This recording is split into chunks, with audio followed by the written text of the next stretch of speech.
Pensées diverses sur la photographie. Quoi que peuvent croire et soutenir certains, la photographie est un moyen d'expression, et surtout un art.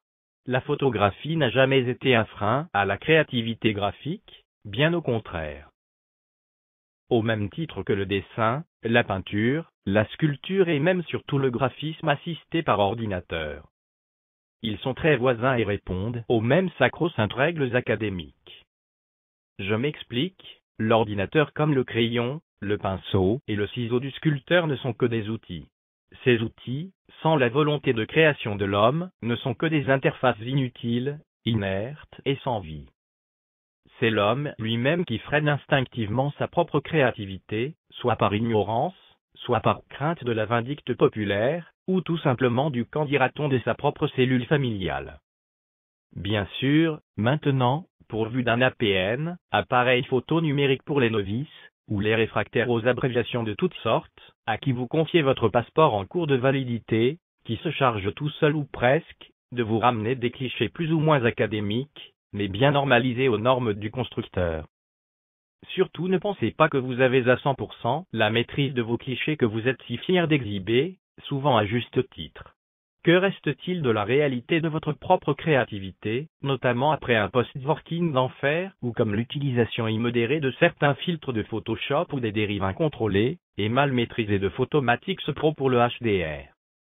Tout cela, vous pensez le maîtriser et bien non, vous êtes en permanence limité par la propre créativité du concepteur ou des logiciels utilisés.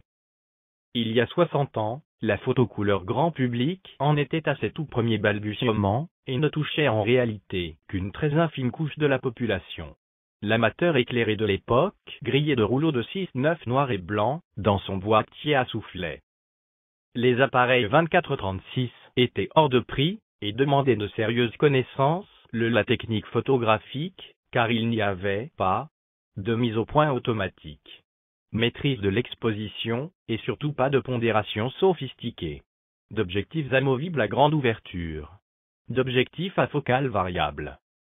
On ignorait les dommages irréversibles que subiraient les images produites par les négatifs couleurs des grands pourvoyeurs de surface sensibles de l'époque.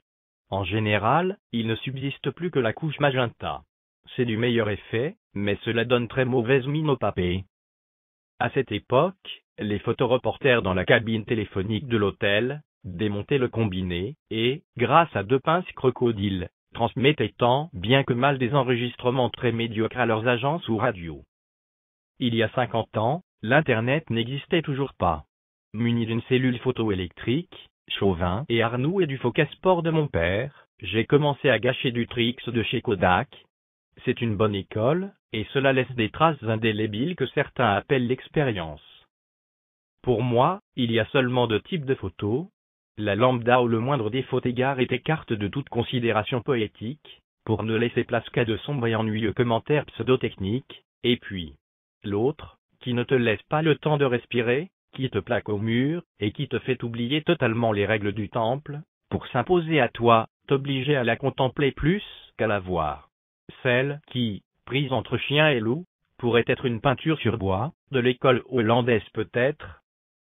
Cette autre, en noir et blanc, cette fillette qui fuit, nue, effrayée, hurlant sa souffrance, la bouche déformée, derrière elle le napalm qui la brûlera, la défigurera à vie. Cette photo de guerre m'a bouleversé à l'époque. On s'en fout totalement que le point ne soit pas parfait et que le contraste soit perfectible. On ne considère que le témoignage dans toute sa violence.